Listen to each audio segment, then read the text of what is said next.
Greetings, everyone. I hope everyone is doing well.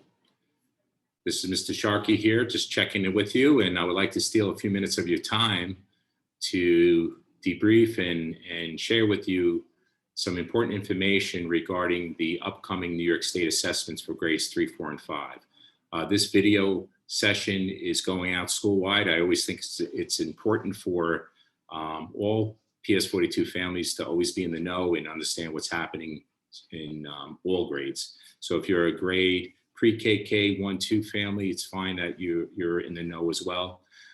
But specifically for grades 3, 4, and 5 parents, I hope that you take the time and not only listen to this, but also take the time to reference the literature.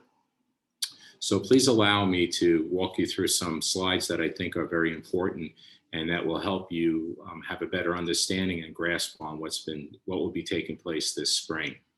So the intentions of this video is to unpack the New York State ELA math and science testing practices that were introduced to us earlier this week. So I want to talk a little bit about the opt-in and opt-out process, the windows itself for testing, some frequently asked questions we already received and anticipating to receive, and also reference the parent survey that we sent out on April 7th. It's important that if you're a parent in grades 3, 4, and 5, you should have received that email. If you haven't, please reach out. But we made it a point to make sure every family in grades 3, 4, and 5 received that. And within that email, there's the student participation guidance survey. So let me explain. So first off, this year, we're surveying our families. We want to hear from you. We want to hear whether you want your child to be taking the New York State assessments, ELA, math, and science in grades 3, 4, and 5. If you want them to be taking it, we're asking you to opt in. If you do not want your child to be taking the assessments, we are asking you to opt out. But regardless, we really want you to respond to that survey. So families that are interested in having their child take the assessment, of course, hit the survey, hit opt in, and if again you do not, please opt out. Regardless of your choice, I'm going to say it again, it is so important that you respond. Let's look at our data points for a second. Out of our 3rd, 4th, and 5th grade students, we have approximately, at this moment, 539 families or 539 students. And out of the 539, we have at this moment 180 responses. So it's really important that you take the time and complete the survey, okay? All students are eligible to take the state exam. They're not mandated. There's no mandate. There's no, we're not telling you everyone has to take it this year because of the pandemic. It is not mandated. It is strictly up to parents and parent discretion. If you're a parent and you're really not too sure about it, I want you to think about it, reference the guide. If you want to talk to your classroom teacher, if you want to talk to me, if you want to talk to anyone at the school, sit and think about it. I think as a parent, you know your children very well, and perhaps this might be something that might not be good for them at this moment. It's another layer of anxiety, if you will, or it's something that you want to take advantage of. This is strictly up to you. The assessments itself are not used for anything this year. There's no accountability. It's not used for middle school applications or anything like that. But the city and state decided just recently to put this in play. And I also think it's a nice practice as we're starting to see restrictions reducing. So the school survey opt-in and opt-out survey that was emailed to you on the 7th, the window for that survey will close on the 14th. Please take the time to, it's a very short window, but I'm asking and I want to hear from you. So that window is important. If you have more than one child in our grades 3, 4, and 5, each child, we need to do a survey for each child. So please take the time. You have 2 kids in 3, 4, and 5, 1 in 3, 1 in 5, whatever that story is, please do the 2 surveys. It's important. The assessments include, like I mentioned before, ELA and math, as well as science. The windows for ELA and math is a little different than historical patterns and schedules. This year it's April 19th through the 29th. And for mathematics, the window is May 3rd to the 14th. And our science assessment will be in June between the 7th and 11th. For the mathematics during that window, we will be closed one day for the Eid holiday.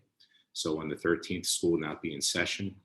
And if a family's child, if a child in our school, if you, as a parent, you have a child attending school who normally or should be scheduled to be taking the NYS, which is for our students that are new to English learning, English language learners, please expect additional correspondence or correspondence emails and letters from the school about next steps for that assessment. But for today's purposes, the ELA in math and science, these are the windows. The scheduling, unlike prior years, this is going to be a little different for us. Usually, historically, we take the assessment on one day. The whole school takes the whole school, meaning 3, 4, and 5, usually on the same pattern, same days, same schedules, and the makeup windows are pretty much uniform. This year, it's going to be a little bit different. The windows are longer, and due to parent choice, the opting in or opting out, that everyone will be making some decision, please. We will have to include multiple sessions per day, and not all students on the grade will be tested the same day. So we have a logistics challenge. I'm comfortable with that. We can do a lot of great things here at PS42. If there's a will, there's a way, and we'll make this work. But due to time and safety constraints, we will not be able to accept a request on a specific date from families. And of course, if your child is sick on their scheduled day, there will be a makeup window. Some frequently asked questions: if my child is full remote, are they expected to come in to take the assessment? The answer is absolutely not. No one's expected to do anything. It's choice. If they are full remote, you are not expected to come in, but if you choose to take the assessment, we make those accommodations. And if they if you choose not to take the assessment, will they be penalized to some extent, or anything about, will that be held against our kids? No, absolutely not. Any student who does not participate in the ELA math or science this year, we will not use the data for them or against them. It's not used for anything other than the city wants to get back into routines and rituals along with the state. And again, the data outcomes will not impact middle school admissions. What if I opt my child into taking the exam, and what will they do during the time that the other children are taking the assessments? So regardless of your choice on that particular day, if a child is scheduled to take it, they will take the assessment, and those children who will not be taking the assessment will continue with their instructional work. Are the exams different this year? Yeah, yes. There will no longer be sessions session 2, 3, et cetera, extended response opportunities where short responses and extended responses will be taking place. This year will be strictly multiple choice for both ELA and math, including science. And science is strictly grade 4, but it's only multiple choice, okay? The tests themselves will remain untimed, and in the neighborhood, this is the average window of time that we feel that our students take these assessments, anywhere between 55 minutes, 60 minutes to 90 minutes. They're untimed, and of course, if a student has an IEP or any accommodation that's made, we grant that. Continuing on some frequently asked questions: what if my child's school building or classroom is closed? Okay, so we're sending home some new information about the protocols and guidance that the city and the Department of Health are utilizing for school closures. They're relaxing a lot of the rules, which is good. So please look for more information shortly on that. But with respect to if there's a building closure or a classroom closure, in a nutshell, that if the child's date is scheduled and we just happen to be closed in that classroom or closed in the school itself, and the window, we have to still follow the state assessment window, city assessment window. So we have to make sure that we get the assessments in.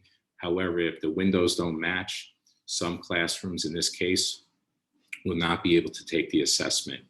If something like this was to happen, we would do a lot of outreach and keep you fully informed accordingly. But I just wanted to answer this question as well.